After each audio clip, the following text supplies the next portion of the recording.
What are the best and worst matchups for your wide receivers, tight ends, and streaming defenses for fantasy football in week 12?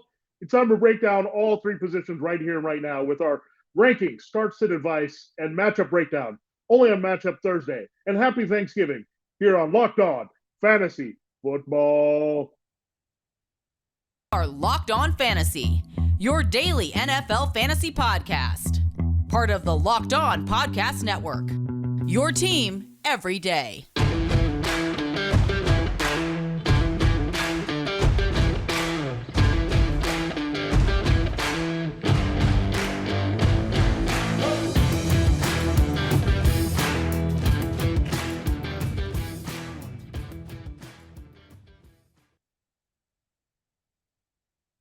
Greetings, everyone, and welcome to another edition of the Locked On Fantasy Football Podcast. As usual, I'm your host, Vinnie Iyer, and I'm not doing this. I'm running about NFL and fantasy football for sportingnews.com. You can check out my picks against the spread, the Thanksgiving breakdowns of the game, not only from a betting perspective, but for fantasy football. I also have my stardom, sit-em column there that's updated as we go along the week. Once we find out a little bit more information about some of these things going on, it's a comprehensive look at the rankings and our starts and advice. So that's what we break down more in detail for you here on Locked On Fantasy Football. So it's Matchup Thursday. Happy Thanksgiving. It's a special Thursday. We have three games here to check out. So whenever you're listening to this, good luck with your Bills, Lions, Giants, Cowboys, Patriots, and Vikings when you're playing them this week. But if you have some questions about those wide receivers and tight ends and defenses, what to play here on Turkey Day, we've got your advice for you. If you missed our show at looking at the quarterbacks and running backs, you can check it out. So comprehensive look at all the positions, the matchups, the breakdowns. That was what we do here on Locked On Fantasy Football in depth. Thanks for making us your first listen every day. We're free and available to you on all platforms. It's very special to me. It's Thanksgiving. You guys listening, I appreciate you all. However you're listening, YouTube, wherever you get your podcasts, really great to have you aboard. Crossover Thursday, that's what it is, as we break down all the games here with our hosts crossing over. And the matchups, full slate of games here in Week 12. It's presented by our friends at Prize Picks. Prize Picks is so much fun. It's easy to play. No competing with other players. Just you versus projections available. You can play that Thursday Thanksgiving slate as well. Pick 2 to 5 players, and they score more or less than their Prize Picks projection. You can win up to 10 times your money on your entry. You can literally take fewer than 60 seconds to enter. It's that easy. We love Prize Picks, and we know you will too. First-time users can receive a 100% instant deposit match up to $100 with a promo code Locked On. That's PrizePicks.com, promo code Locked On. All right, let's dive into the wide receiver rankings. These are the players that you definitely want to play this week, and these are 25 guys that I like. No matter what, you're going to put them in your lineups unless you are deciding between some of the guys higher in the rankings who are loaded this position. So this is how I break them down this week. Looking at Stephon Diggs, digging in, second helping here. He was mad, remember, at Ford Field last week. He wasn't getting the ball, then all of a sudden he got a touchdown. Not high volume as the Bills kind of control that game against the Browns, but Diggs should destroy the Lions. It's a reunion with another NFC North team for the former Vikings. So Diggs is number one on the board. He's been the number one receiver in fantasy for most of the season with his touchdowns and work downfield. Great matchup, no Cooper Kupp involved, so Diggs is the man here. Davante Adams, he's been bringing it here of late. He is the Raiders' entire passing game. With no Darren Waller, no Hunter Renfrow. We know Derek Carr has only eyes for Davante Adams. And the Seahawks, they're going to have a corner as well that's going to be a little bit confident. Tariq Woolen, a rookie. But he is a rookie. He's got nice size, but they'll scheme Adams open. That's what we saw against the Broncos last week. It didn't matter that Pat Surtain, too, was on the field. It didn't matter they double-teamed him. They kept throwing to him until he had the game-winning touchdown, split the defense, and won in overtime. So Davante Adams is feeling it here with Derek Carr. This is what we were expecting, that chemistry to just be uncanny, and he's really revved up as he's become a target and attention hog here for Derek Carr is what we wanted here for Adams away from Aaron Rodgers. Tyreek Hill and Jalen Waddle, a little double dose of Dolphins for you against the Texans. Look, it's a lot of deep passing. These guys can run past that cover too. They also have Derek Stingley Jr., the rookie corner. He was banged up, missed the game last week with a hamstring injury. So it's going to be a lot of Hill and Waddle early, get them to lead, and then turn it over to Jeff Wilson Jr. and Raheem Mostert. A lot of speed on the field. Fast track of Miami. Good night, Texans. The Texans are just a mess here. I think there'll be some turnovers as well. So some short fields here for Hill, Waddle, and these running backs to go off there. So love both of those receivers at 3 and 4 this week. Jamar Chase, if he returns, destroyed the Titans with a very good game with a lot of short passes in the playoffs. So if he's going to return there, he's definitely in the top 5 this week. Justin Jefferson, the Patriots, you figure the one thing they're going to try to take away with their secondary, they have some guys there, Jack Jones, and some of their other corners that might try to contain Jefferson. So look for that a little bit bracket, but he's Justin Jefferson. He doesn't fall any further down than 6. DeAndre Hopkins, he's the man. He's the whole offense right now. Rondell Moore is hurt. Greg Dortch had to replace Rondell Moore. There's no Zach Ertz. We'll see about Marquise Hollywood Brown returning against the Chargers, but DeAndre Hopkins, doesn't matter if it's Kyler Murray, which looks less likely now. Colt McCoy has been targeting like nuts. DeAndre Hopkins, number 7. A.J. Brown, disappointing last week against the Colts, that matchup with Stephon Gilmore. I know there's a little bit of Jair Alexander on the other side, but Alexander's not the dominant corner. We've seen that at times with Terry McLaurin burning him, among others. So A.J. Brown I like this week at number 8. Gabe Davis, he's been a solid wide receiver too. I know it gets frustrating because he's a little bit boomer bust, but we've seen some consistency out of his usage and targets the past couple of weeks. So that's a good sign here. And he can smash the Lions away from Diggs. So 2 Bills receivers in the top 10 this week. Deebo Samuel, keep it coming. Get him involved in the running game. It doesn't matter. Just get him touches there. He had a big game against the Cardinals. The Saints really can't stop him. So Deebo, I like all over the field here. Maybe a little bit more run in the passing game. Amari Cooper, we've been trying to knock this guy down, but he does well at home. Last week was his first big road game. The Bills secondary just could not have any answers. The Bucs have struggled there on the back end and high volume there with Amari Cooper. He comes in at number 11 as wide receiver 1. CeeDee Lamb, a little bit worried about the volume after not doing too much last week. I think this game will be a little bit more competitive, but still running based here for the Cowboys. So CeeDee Lamb comes in at 12 to round out our wide receiver 1s in 12-team leagues. T. Higgins, if Chase comes back, and I think that helps Higgins. Higgins had a monster game last week, 148 receiving yards against the Steelers as the number 1. But again, I think Chase actually helps Higgins and Tyler Boyd quite a bit, and really Hayden Hurst, because he opens up the rest of the field for these guys, and the attention is less there. So I love Higgins this week at 13. Mike Evans returns from the bye.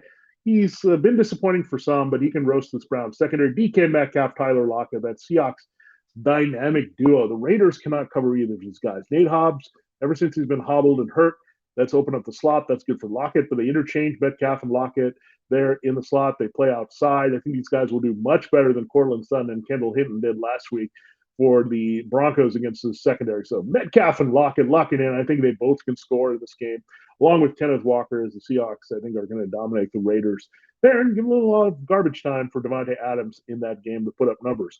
Terry McLaurin gets the Falcons secondary. A.J. Terrell is a little bit healthier, but still not trustworthy in coverage. And McLaurin was quiet last week. That's because they play the Texans. Not much need there. The Falcons could actually put up a little bit of fight here. And again, Commanders, wish it was on the fast track in Atlanta, but still okay with playing him with Taylor Heineke this week. Chris Olave, you don't take him out of the lineup. The Saints are pretty good in getting him the ball. The 49ers secondary, not the same. They have Lenore there that has had to play a young corner with Emmanuel Mosley on the shelf here. So Olave will still get his numbers, maybe garbage time.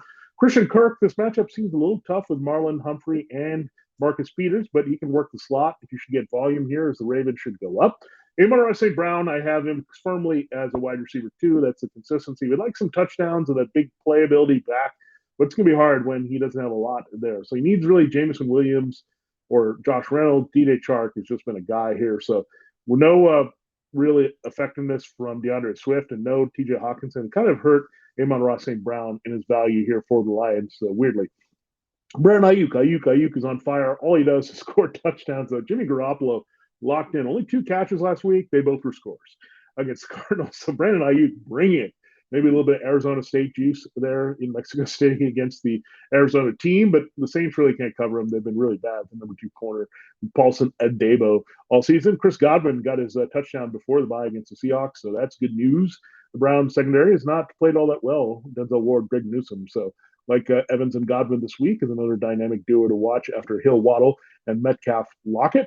Cortland Sutton, he's the guy now for the Broncos with no Jerry Jeudy. I don't know if Judy's going to play this week. The Panthers secondary is kind of tough with J.C. Horn, so I wouldn't expect a big game from Sutton the way Russell Wilson is playing, but he acts like a wide receiver 3 as wide receiver 1 in Denver's offense. Michael Pittman Jr., I like that matchup a lot against the Steelers. He's starting to get a little bit more run last week to have a solid fantasy game with Matt Ryan, so they can't really cover him, the size, strength inside, working the big slot and on the outside here for Michael Pittman. Devonta Smith, he probably get the favorable matchup. Remember, the Packers had to reshuffle their secondary without Eric Stokes, so he should not see Jerry Alexander, we hope.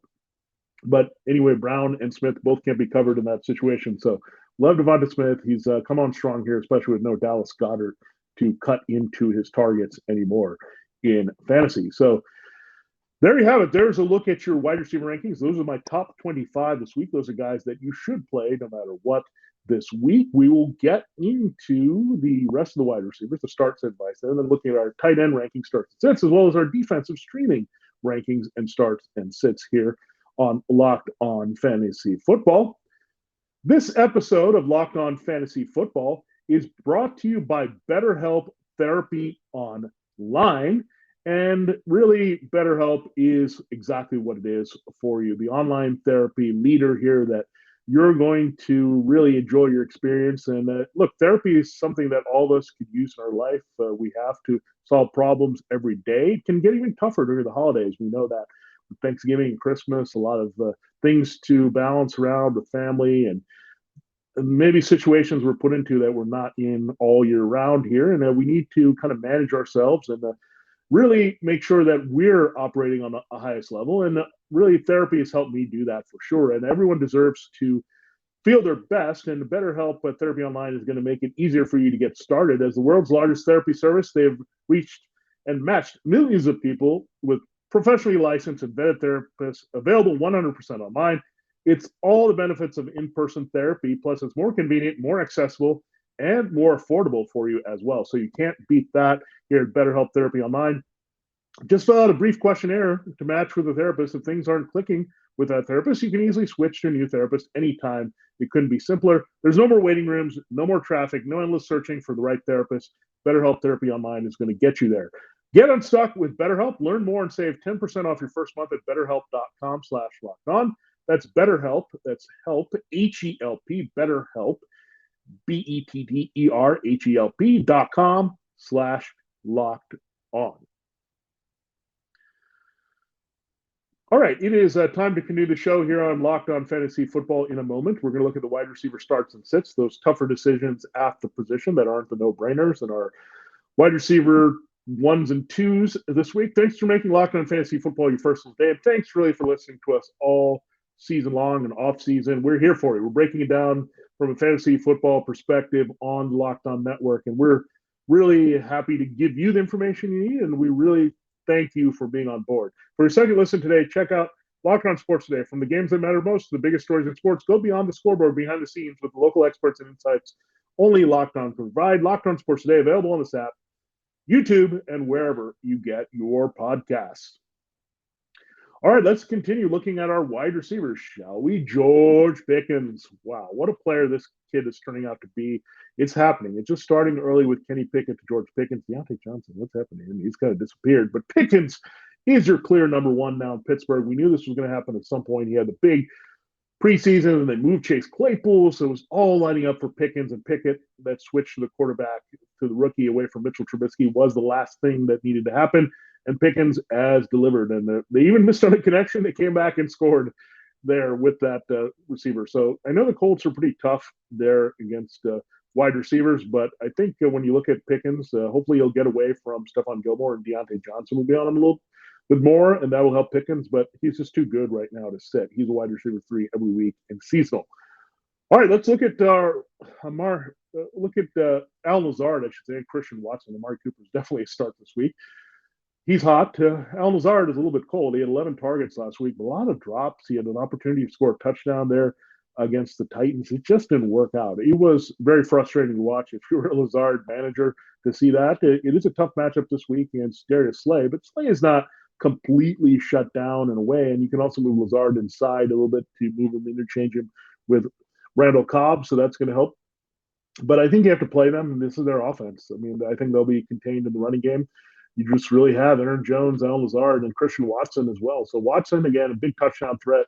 Doesn't matter with the high volume. He's the guy that they look in the red zone. You figure at least some garbage chances here for Lazard and Watson to score. And again, just baseball and volume, I think the Eagles will have a big lead, and the Packers are going to have to throw quite a bit. It may be mixed results there with the scores It's hard to trust Aaron Rodgers there, but I do like these receivers because there's really not much else you can go. They're not really thrown to Robert Tonyan enough. Randall Cobb is in the mix a little bit, but again, Lazard and Watson, you just hope for the best. I think they drop into wide receiver 3 territory here in deeper leagues. Jacoby Myers, he's pretty solid. He's not spectacular or exciting, but he has a chance to maybe score or get over 100 yards this week. That'll be great. Vikings secondary is pretty weak. We know that overall. With Patrick Peterson, they'll scheme Myers open here as the best source of passing production this week. Curtis Samuel, love him. He's had a big year as a wide receiver 3. He's been pretty consistent. He's being used as a rusher inside the red zone as well, but gets the Falcons this week and knows them well from his Panthers days. So I love that matchup. I also love the Chargers at the Cardinals. Byron Murphy, we'll see if he can return to the top corner with a back injury, but Marco Wilson has been terrible. We saw them give a 4 touchdown passes last week. They got destroyed in the red zone by Brandon Ayuk. Palmer is very similar to that. Keenan Allen is your main possession receiver there. And especially if Gerald Everett doesn't play, who's kind of the tight end who can take advantage of that matchup most, I think you look at Keenan Allen with a lot of upside this week. Garrett Wilson, I think he's going to get it done this week. I think he'll have a quarterback change to possibly Mike White. It doesn't matter. I mean, someone will push the forward pass a little bit better. The Bears secondary too weak to stop Garrett Wilson as they try to get the passing game a little bit going for the Jets to try to win a game. Donovan Peoples-Jones, again, he's been pretty consistent, got a touchdown. The Buccaneers are pretty weak in coverage now. Carlton Davis, the rest of their guys haven't been as good this season. So Peoples-Jones, by volume, as well gets it done. He's been more of a possession receiver with some big playability. I think that'll be unlocked a little bit the latter with Deshaun Watson returning in week 13 against the Texans. Tyler Boyd, I think having Chase and Higgins in the mix is going to open things up for Boyd. It's sometimes the way it works with fantasy is that you want those bigger receivers to be there to draw coverage attention and create that. And that's what you can see with Boyd and Higgins this week as they go nuts. And Boyd did light up the Titans in the playoffs, and the Titans just got eaten up by Randall Cobb in the slot. They're pretty thin at corner at this point. Speaking of slot inside, Paris Campbell can have another nice volume-based game. Again, he's pretty much replaced Alec Pierce here ahead of him, the rookie. He's getting involved behind Michael Pittman Jr., just the style of this offense of getting the ball out quickly into space. Paris Campbell's provided that. Traylon Burks, no chasing the game last week. It's a good matchup against the Bengals. No Chidobe Awuzie. We saw, again, a similar receiver, rookie receiver, but size and speed. George Pickens deliver against the Bengals secondary. I think you'll see Traylon Burks do that from Ryan Tannehill. Drake London did score last week. He didn't do all that much, but London is the main guy without Kyle Pitts, and he should get the key targets here against the Commanders, who still have a pretty weak secondary despite the improvements of late. Al Robinson, he's the only game in town for the Rams. Did score last week. We'll see who the quarterback is, but should be some garbage time potential for a touchdown for Al Robinson. And another Robinson, Demarcus Robinson, caught all 9 targets last week for 128 yards. So he's going to be a tough matchup for the Jaguars as Lamar Jackson really trusts him as his best outside receiver. Now, let's go into the guys I don't like this week. Darius Slayton against the Cowboys, maybe a little Trayvon Diggs. I just don't like any receiving and passing games against the Cowboys and that defense. DJ Moore can't do it. Pat Surtain, too, is going to be mad about the Devontae Adams matchup. He'll deliver. Deontay Johnson has just disappeared here, not scoring a touchdown now, getting even used less here. And Kenny Pickett just doesn't feel it with him. Brandon Cooks, he's probably going to see Xavier Howard. That usually doesn't work well. We saw that a couple weeks ago with Amari Cooper. Darnell Mooney, doesn't matter if he gets Sauce Gardner, DJ Reed, or has to play on the inside. He's going to get swallowed up. No touchdown to save him this week. Nico Hollins, I'm not going there either. With Davis Mills struggling and to get the ball downfield, I think he'll be under pressure. So not feeling it with Nico Collins, especially still with the growing injury. Marquez Valdes-Scantling, so just stop trying it. I mean, they're going to pivot to other guys. We saw it with Sky Moore. We saw it with Justin Watson. We saw it for increased role for Travis Kelce. We saw Jody Fortson. They're going to try to get the ball to anyone other than Marquez Valdes-Scantling, regardless of what you have with Juju Smith-Schuster, Kadarius Toney, and Mecole Hardman. MBS is just so limited as a deep threat. They just have other guys stepping up in that capacity. Adam Thielen not going to play slot receivers against the Patriots. I know they have struggled a little bit there in the middle, but really on the outside, Jalen Mills is my concern. So really not going with Adam Thielen this week. He hasn't really done much. Either Michael Gallup, speaking of not doing much, he's just disappeared here from the Cowboys offense. Devin Duvernay, we've been trying to make Devin Duvernay happen as the number one receiver without Rashad Bateman, but he's a slot guy. He's a track guy. He's not really the outside number one that he should be or can be. He's more return guy, that type of player, gadget player. So Demarcus Robinson clearly number one. I'm not trusting Duvernay with the very limited volume, especially with Mark Andrews healthy and Matt Collins. No, Seahawks are pretty good on the outside there, so not going to Matt Collins at all this week. So there you have it. There's a look at your wide receiver starts and sits for the week here on Locked On Fantasy Football. We will close with our tight end matchups, as well as our defense and special teams recommendations here on Locked On Fantasy Football. And we do have an exciting betting partner here at Locked On Fantasy Football. It is BetOnline. It's a great time of year to get on everything. You got World Cup, you got NBA in full swing, NHL is here. You got some golf coming up around the corner. College football, bigger games are here. BetOnline.net is your number one source for sports betting information, stats, news, analysis. Get the latest odds and trends for every professional and amateur league out there, from football to basketball, with the NFL and NBA, to soccer with World Cup and esports. They've got it all at betonline.net. And if you love sports podcasts, you can find those at betonline as well. They're always the fastest and easiest way to get your betting fix. Head to the website today or use a mobile device to get into what they're providing there at BetOnline and learn more. BetOnline, where the game starts. All right, this episode of Locked On Fantasy Football is also brought to you by Simply Safe Home Security. If you've thought about securing your home with home security but have been putting off, you want to listen. Right now, you can order the number one rated Simply Safe home security system for 50% off. Did you know that over the holidays, property crimes such as burglaries and package theft spiked nationally? That's why our friends at Simply Safe Home Security are offering 50%. Yeah, it's 50% off their award-winning security system so that more families can feel safe and secure this holiday season, starting with Thanksgiving all the way through Christmas and the New Year. Order your Simply Safe system for half off today and enjoy advanced security and greater peace of mind for the holidays, which we want. Here's why I love it. They've got great technology there, and really their monitoring agents are also great. Open 24/7. They're for you to check if there's a break-in or disturbance that there needs to be police dispatch for. And they also have amazing tech support staff. So on top of the high-tech sensors, security cameras, crystal clear HD, they got people there. If something were to be a little off, they're going to make sure that you're locked in with what you need from Simply Safe. Simply Safe was named the best home security system of 2022 by U.S. News and World Report. That's for a third year in a row. In emergency 24/7 professional monitoring agents use Fast Protect technology exclusive from Simply Safe to capture critical evidence and verify the threat is real so you can get priority police response. Don't miss your chance to save big on the only security system I would recommend. Get 50% off any new Simply Safe system at simplysafe.com/LockedOnNFL. This is the biggest discount of the year, so don't wait. That's simplysafe.com/LockedOnNFL. There's no safe like Simply Safe. All right, it is time to close the show. We're going to go through the tight ends and defenses. A lot more pool of tight ends available, and you just had to play some of these guys now based on the way the landscape is. Travis Kelce, what can we say? He had a 2-touchdown game that turned into a 3-touchdown game. He's had a 4-touchdown game. He leads the NFL in receiving touchdowns. Kelce making a case for the best fantasy pick of any position this year. Mark Andrews should rebound, find the end zone against the Jaguars. He's at number 2.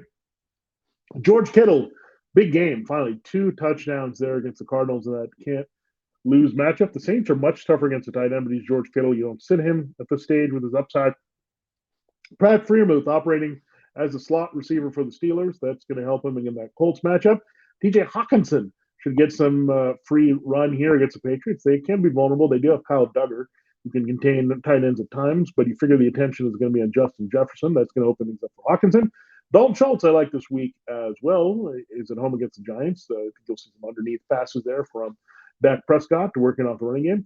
You have Tyler Higbee. He's got to play at the Chiefs. He's probably their best source of offense other than Allen Robinson. So based on volume, based on the matchup, Tyler Higbee is in there. Now, here's some other tight ends I like this week. David Njoku, very quiet last week. They targeted Harrison Bryant a few times in the end zone. It was all about the receivers. I think Njoku will get into it as Cooper and Peoples-Jones will draw more coverage attention. That's going to help Njoku in the middle of the field. So Njoku's only had 1 touchdown, but I think this is a good volume game for him against the Buccaneers and their struggles.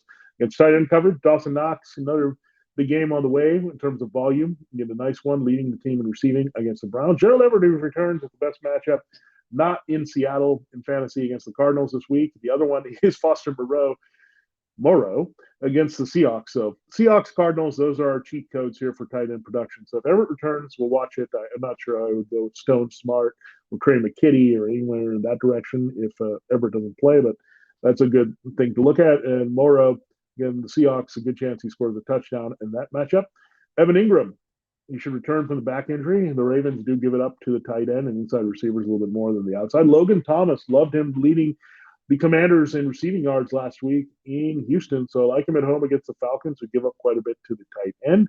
Hayden Hurst playing off those guys again. When you have Chase and Higgins and Boyd, that's also going to help Hayden Hurst in coverage here. You got to throw a lot. Remember, the volume is going to be pretty high for the Bengals here, especially Joe Mixon battling a concussion.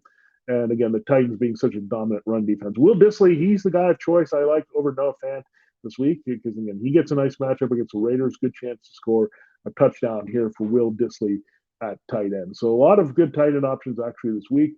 One of them is not Greg Dulcich. I'm done with Greg Dulcich. He has that big game against the Jaguars as a rookie in his debut, but the connection has just been off with Russell Wilson. They're also getting Jeremy Chin back potentially for the Panthers. So, not good there for Dulcich in coverage. Juwan Johnson, touchdown dependent. You can play him for that, but don't expect much else against the 49ers. Cole Kmet against the Jets. The Jets are pretty tough there in the middle of the field at safety and linebacker as well. Tyler Conklin not going to feel it. Bears don't give up much of the tight end. Much easier to run on and throw to the outside on. Hunter Henry still splitting for some reason with Jonas Smith, who lost a fumble last week. I don't buy it. Hunter Henry's making some plays, but not enough volume there. Austin Hooper, I know he had 2 touchdowns last week, one from Derrick Henry, one from Ryan Tannehill. I'm not chasing that in the matchup against the Bengals. Mike Gesicki, if you want to roll the dice for a touchdown, that's fine. I still think they'll need him with Hill and Waddle and Mostert and Wilson this week. Trey McBride is not seeing enough from him, filling in for Ertz, so not going to play him against the Chargers this week. All right, let's cut into our defense and special teams right now. 49ers at home against the Saints, and they don't like that. Cowboys at home against the Giants on Thursday. Ravens at the Jaguars, so still playing great defense. Eagles at home, Sunday night emotional prime time bump, I should say, for the Eagles. Chiefs get that against the Rams in the 425 game. Show of an offense there. Broncos at the Panthers. They're in a good matchup against Sam Darnold. You got the Jets at home against the Bears, maybe without Justin Fields in his running. Even if it's Fields, I do like the Jets. Remember, Fields does give it up and turn it over quite a bit. The Bills at Detroit, I don't love it on the road, but still Jared Goff can make mistakes. And the Patriots, they're an every week play. I think every time they're out there, just because they can make plays and they're pretty effective under Bill Belichick. All right, let's look at the rest here. Dolphins at home against Davis Mills. Mills is not very good on the road. Colts at home, emotional primetime bump there against the Steelers, against Kenny Pickett. I do also like the Steelers. TJ Watt on the other side as Matt Ryan drops back and creates some problems. The Commanders getting Chase Young back, and really this Falcons offense not as good when they can't run. So it's a good spot there. Seahawks at home against the Raiders. Raiders don't give up too much fantasy points, but Seahawks have a good pass rush. They can get it going here and have a solid game. Panthers on the other side of that Broncos matchup, really low total. I think they'll have a good game as well. Let's look at the guys I wouldn't play. Bengals and Titans, avoid both those. I think that's going to be a sneaky, higher scoring, clean game between those two. I'm not playing the Buccaneers or the Browns. The Browns offense has been too good. The Vikings, not going to trust them against the Patriots. Patriots are going to protect the ball. Really not a lot of sacks and takeaways from Mac Jones of late. He's kind of been the caretaker role, so I'm not going to go there. Bears are not going to play. They're just too bad of a defense. They don't make enough plays to go. The Jets, especially if it's non-Zach Wilson, they're starting for New York. And finally, the Saints, they marched away with some good numbers against the Rams, but it's not happening against that explosive 49ers offense this week. So there you have it. There's a breakdown of your matchups for wide receiver, tight end, defense, special teams, your rankings, your start-sit advice there across positions. That's what we do. Comprehensive matchup Thursday, and we're thankful that you listen, and we're going to keep giving you the top fantasy football advice that we can all the way to the end of the season and all throughout the offseason here. So we really appreciate you. We do. Stay safe. Enjoy time with your family. Enjoy the football here on Thanksgiving. We'll catch you there to close the week on a Friday. We'll look at the DFS picks of the week when we look at DraftKings and FanDuel and Price Picks, and of course injury updates you need to know going into the Sunday and Monday game. So all that good stuff there on Locked On Fantasy Football. Happy Thanksgiving once again. Thanks for making us your first listen. Now your next listen, check out Locked On Sports Today. Biggest stories of the day, plus instant reactions, big game recaps, and the take of the day. Available in the Odyssey app, YouTube, and wherever you get your podcasts. For Locked On Fantasy Football, this is Vinnie Iyer. Good luck. Your Thanksgiving day starts here, and we'll catch you there Friday to break it down from DFS perspective.